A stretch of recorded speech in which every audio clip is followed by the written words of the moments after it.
Oke, terima kasih kepada para member EduTools Pro.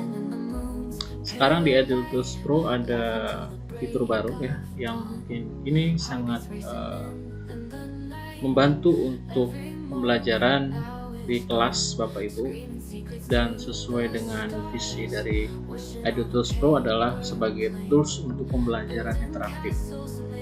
Jadi fitur ini sederhana, yaitu ada namanya teaching session ya. Jadi nanti di teaching session ini di situ akan kita membuat workflow-nya ya, sehingga ketika pembelajaran Bapak Ibu itu sudah tidak pusing lagi untuk melakukan apa di kelas gitu.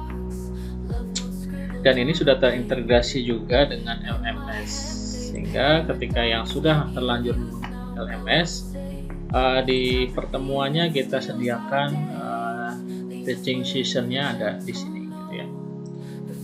Nah, kita coba untuk yang member lama dulu ya, agar sudah terintegrasi dengan LMS, yaitu kita tambahkan dulu pertemuannya namanya apa gitu ya. Misalkan matematika diskrit gitu ya. Pertemuannya misalkan hari ini kan gitu.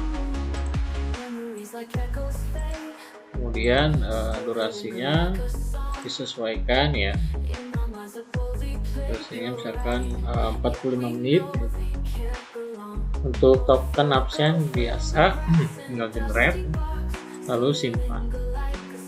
Nah, nanti di sini akan ada fitur baru ya, namanya sesi. Nah, di sini nanti Bapak itu tinggal karena ini absennya sudah terbuka ya, berarti peserta sudah bisa masuk ya. Tinggal masukkan kode tokennya ya, KZHPY ini untuk absensi mahasiswa atau siswa. Nah, tinggal kita masukkan aja di sini untuk untuk teaching sessionnya ya. Nah, di sini sudah dibuatkan gitu nama kelasnya, kemudian topiknya dan pertemuannya ya. Nah, karena kita pertemuan kedua ya, berarti tinggal kedua, kemudian durasinya tadi 40 menit. Tinggal susun aktivitasnya di sini ya. Nah, lanjut aktivitas di sini. Nah, di sini akan banyak berbagai aktivitas yang kita lakukan pada pertemuan ya, di kelas gitu ya. Nah, di sini ada ice breaking gitu ya, kemudian ada randomizer, kemudian ada group maker ya, kemudian ada polling, ada word cloud gitu.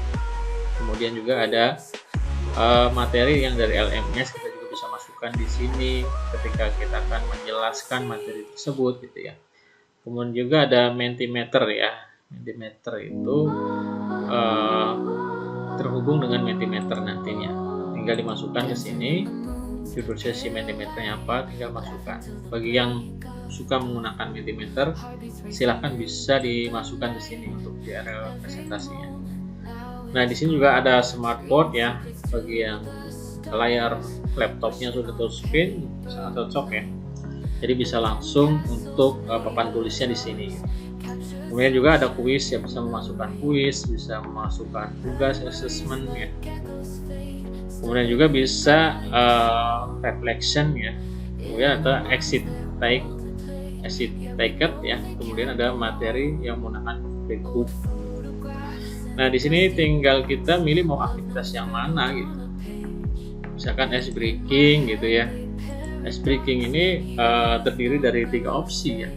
Ada misalkan video, kita melihat video terlebih dahulu gitu, sekitar 5 menit ya. Berarti link videonya tinggal dimasukkan gitu. Atau misalkan ada dokumen yang resume ya, hasil resume dari materi yang akan kita sampaikan, ingin dijelaskan di awal. Nah, ini juga bisa dimasukkan di sini. Tinggal dokumen dari Google Drive-nya tinggal masukkan di sini. Namanya adalah point of view ya, atau POV. Jadi POV terhadap aktivitas kita hari ini apa gitu.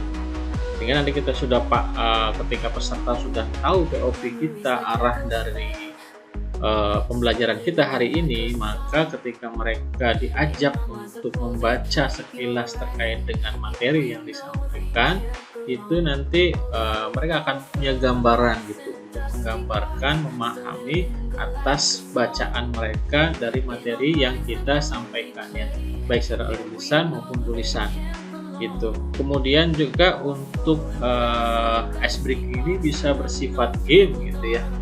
Game banyak ya, game-game yang bertebaran.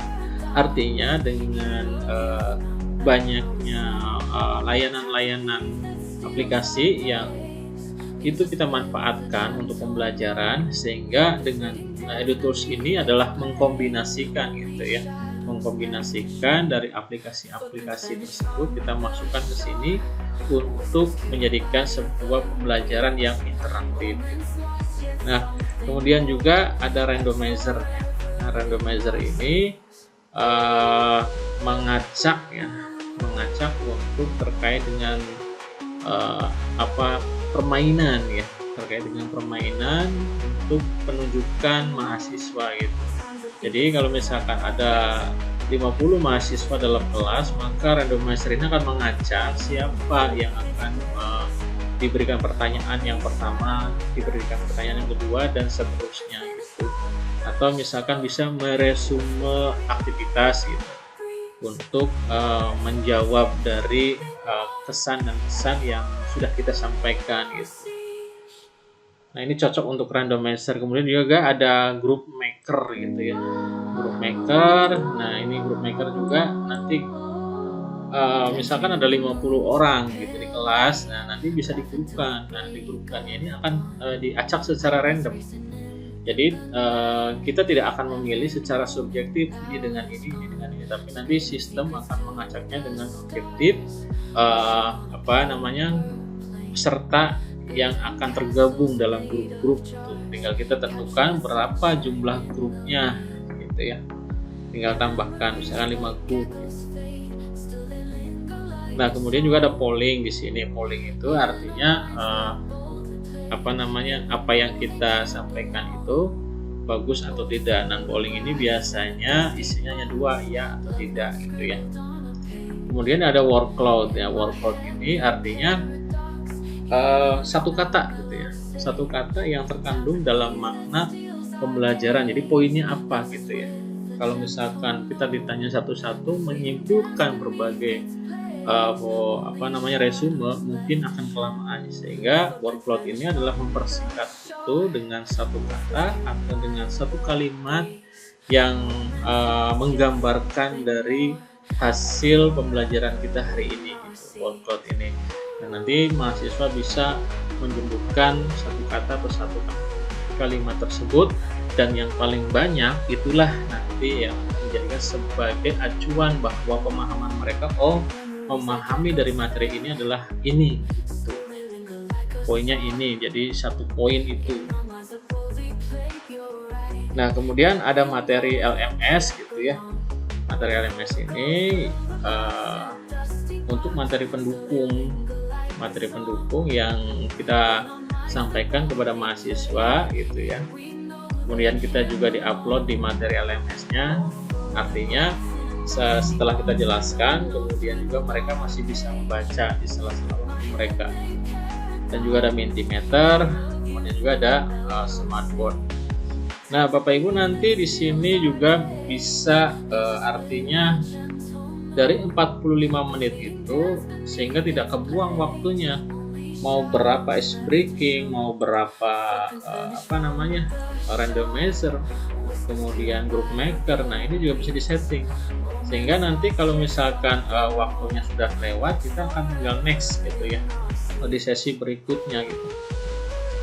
Artinya pembelajaran kita itu efektif terhadap apa yang kita sampaikan gitu, sesuai dengan workflow-nya. Nah, seperti itu. Nah, kemudian setelah itu nanti hasilnya akan seperti ini ya. Hasilnya akan seperti ini setelah kita melakukan aktivitas kegiatan gitu ya. Setelah kita melakukan kegiatan di sini nanti ada ice breaking, kemudian exit ticket, dan ini bisa di-download ya. Nah, download dari data Excel ini nanti Bapak Ibu bisa dijadikan bahan untuk pembuatan bisa pembuatan artikel, bisa pembuatan riset, atau bisa pembuatan untuk bahan evaluasi siswa atau mahasiswa. Nah, ini tinggal dikombinkan dengan AI gitu. Tinggal upload hasil dari sini, kemudian materi referensinya, tinggal ditanyakan kepada AI, sebutkan gitu ya, bukan sebutkan ya, berarti tolong buatkan gitu 5 pertanyaan dari data di atas gitu. Nanti AI akan membuat sebuah pertanyaan-pertanyaan menyesuaikan dengan data yang kita uploadkan gitu ya. Jadi nanti pertanyaan soal itu bukan di-generate sama AI mentah-mentah ya, tetapi ada referensi dari kita gitu. Baik itu materinya maupun dari hasil kegiatannya gitu. Dan ini sangat efektif ya kalau misalkan setiap pertemuan ini kita generate 5 soal ya. Kalau misalkan ada 7 pertemuan dalam satu SKS gitu ya, 7 pertemuan atau 8 pertemuan, kita sudah punya bahan soal itu sekitar 35 atau 40 gitu. Dan ini sangat membantu ya, sangat membantu. Dan ini fiturnya kita masih kembangkan dan mudah-mudahan nanti akan rilis di awal bulan September, dan insya Allah akan bisa digunakan untuk Bapak Ibu semua. Terima kasih. Assalamualaikum warahmatullahi wabarakatuh.